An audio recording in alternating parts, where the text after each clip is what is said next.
A igreja celebra hoje a grande santa aqui do Brasil, nossa amada irmã Dulce, o anjo bom da Bahia. Ela que recebe esse apelido ainda em vida, o anjo bom, porque ela sempre aparecia nos momentos ali mais inusitados como um anjo, né? Que vinha socorrer ali os pobres. Sempre tinha algo no seu bolso como providência divina para aqueles que necessitavam ou de um pão, ou de um remédio, e às vezes até de ferramentas que ela trazia no bolso.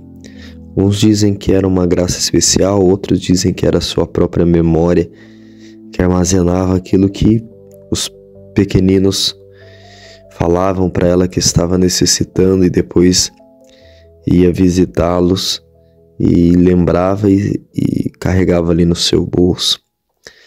Mandou-se que já na infância dela, ela já começa a acolher dentro da sua própria casa moradores de ruas, mendigos, tratando, cuidando ali.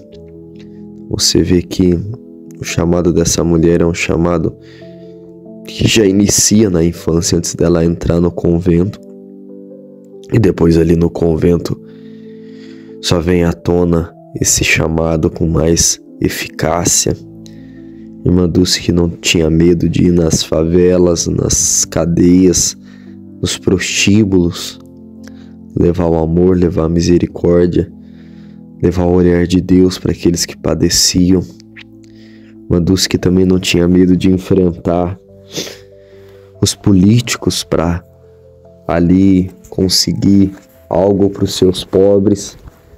Dizem que até eles ali, eu acho que é o Sarney, num documentário, que fala que quando ela entrava, ele tremia por dentro e não conseguia falar não para ela. Tamanho é a santidade, né? É se deparar com o próprio Cristo, ter o contato com um santo desse. Quando questionada a respeito da política, né? Ela tem aquela frase memorável: o meu partido é a pobreza. Uma mulher que viveu esse conselho evangélico na totalidade, né? Uma Dulce que dormiu 30 anos numa cadeira, depois de uma promessa, pedindo, né, a cura da sua irmã que estava nas últimas, fez esse compromisso. Uma Dulce que não comia doce, ela mortificou o paladar, ela mortificou o sono, dormindo, né, no máximo não passava de 4 horas na noite de sono. Então você vê que todos os santos, eles são feitos nessa via penitencial, o amor à Santíssima Virgem, a devoção a Santo Antônio, na qual ela faz parte do convento, e a gente vê muito isso no filme dela, né? Ela conversando muito com Santo Antônio, o grande Santo Antônio. Essa coluna que Deus levantou aqui no Brasil, ao mesmo tempo que levantou na Índia a Madre Teresa, e você vê como era parecida a vida das duas e até as frases que elas tinham ali, falavam em relação ao pobre, em relação a ser a última porta, né, para aquele que necessitasse ali já fosse resolvido o seu problema. Tinha a sua astúcia para resolver as coisas ali, quando a burocracia não ajudava, né? Sempre achava um outro caminho, usava esse jeitinho brasileiro para fazer o bem. Uma outra frase dela, né? Se fosse esperar o papel, a pessoa já tinha morrido. E o detalhe da irmã Dulce é que, se hoje tá feio com o SUS, imagina na época dela que nem tinha isso. Então ela improvisava, né? Improvisava as macas com tábua, com porta. A pessoa não tinha travesseiro, ela pegava saco de farinha, enchia de roupa velha. E aí ela sempre tinha isso, né? Não é o luxo que salva, é o amor que cuida. Então, uma mulher dos nossos tempos, com uma ação imediata, mas cheia do Espírito de Deus, né? Cheio do mover de Deus, olhando para aquela alma, né? Custava para a irmã Dulce, por isso que ela aceitava as humilhações. Ela tinha esse voto, né? Da humilhação, né? De receber, de estar aberta a aquilo que vinha para ela, aquilo que vinha em nome dos seus pobres, né? Tinha essa consciência, né? Por isso que ela aceitava também tarefas simples ali no convento, coisas que nem era da aljava dela, mas ela estava ali às vezes lavando uma louça, lavando uma roupa, e as irmãs falavam para ela não fazer aquilo, mas ela fazia. Limpava a ferida dos pacientes com um odor desagradável, né? Então ela não escolhia o trabalho. E quando as pessoas levavam o crédito por aquilo que ela fazia, ou ela mesma tinha iniciado, ela não defendia a sua própria imagem, o próprio do santo, né? Que não quer ser conhecido, né? Que não quer ser reconhecido. Tudo que ela viveu também gerou dentro da igreja uma repercussão negativa, né? Uma freira indo para a favela, uma freira indo em zona de prostituição, visitando presídio. Então isso era mal visto por alguns sacerdotes, por alguns religiosos, né? Uma freira andando por esses lugares, então algo que não era comum, mas ela não, o olhar dela era ao crucificado, era a sua missão que impulsionava ela a avançar. E às vezes até as pessoas assistidas, né, tratavam ela mal, com grosseria, mas ela nunca se defendia, né? Sempre mansa. A irmã Dulce, ela era dura somente com aqueles que deixavam comida sobrar ou faziam corpo mole, né? Dura no sentido ali de uma correção, de uma exortação, mas logo depois ela já estava sorrindo e ela sabia lidar, né? Lidar com os desafios, com as respostas ríspidas.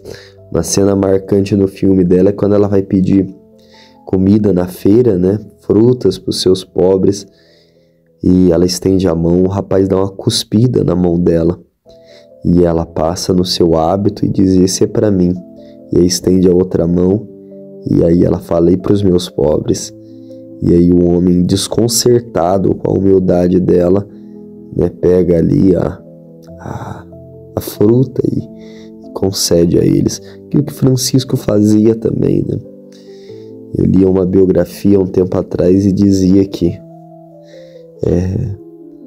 Deus a cada tempo, né, levanta homens como esses, né? Um Francisco, uma Madre Teresa, uma Irmã Dulce. Deus visita a humanidade, né, através dos seus santos, e aí tem uma enxurrada de curas, de milagres, né? Ela em vida e depois da sua morte também. Um dos milagres da canonização dela está relacionado à cegueira, né? Rapaz que era cego, né? Fazia 14 anos, um glaucoma ali, e aí reza com a imagem dela sobre os seus olhos e recupera a sua visão. Então você vê que ainda hoje na Bahia, né, tudo que tem ali do acervo, do memorial dela, então é uma santa muito invocada, principalmente daqueles lados. Ela que já era chamada de santa, né, em vida, né? O povo já reconhecia ela como santa, minha santa, minha santa. E aí existe uma frase na Bahia, quando ela era viva, né, que quando a pessoa queria algo impossível, tinha que conversar com ela, pedir para ela, porque aquilo que era pedido para ela, Deus concedia. Então as pessoas iam mesmo atrás dela. Tem um relato de um escritor brasileiro famoso, eu não lembro o nome dele, mas eu vi a entrevista dele esses dias. onde ele estava morando na Bahia, né? Estava passando fome e aí ele vai ao encontro dela e ele narra que havia uma fila para conversar com ela. E aí ele vai e pede uma passagem de volta para São Paulo. E ele volta, né? Consegue, se torna um escritor famoso. E nessa entrevista ele falava, né? É o Paulo Coelho, isso mesmo, que tinha uma gratidão a ela, né? Uma gratidão a isso. Ele conversa com ela dá um bilhetinho e pede para ela ir na rodoviária, aquela assinatura dela, e o pessoal não consegue dizer não e coloca ele no ônibus, e ali ele, né, retoma a sua vida e se torna ali um grande escritor e hoje é um benfeitor da obra ainda, né? É uma entrevista dele com o Pedro Bial, onde ele narra isso daí, narra chorando, né? Então, o que é o contato com um santo, né? Quanto a visão, a vida de um santo, ela transforma, ela marca de uma maneira ou outra a vida daqueles que tiveram esse contato com eles. E uma mulher aqui do Brasil, que nós possamos pedir a intercessão da irmã Dulce, principalmente a sua penitência, a sua pobreza, o seu amor aos pobres, o seu amor a Deus, para que possamos prosseguir decididamente.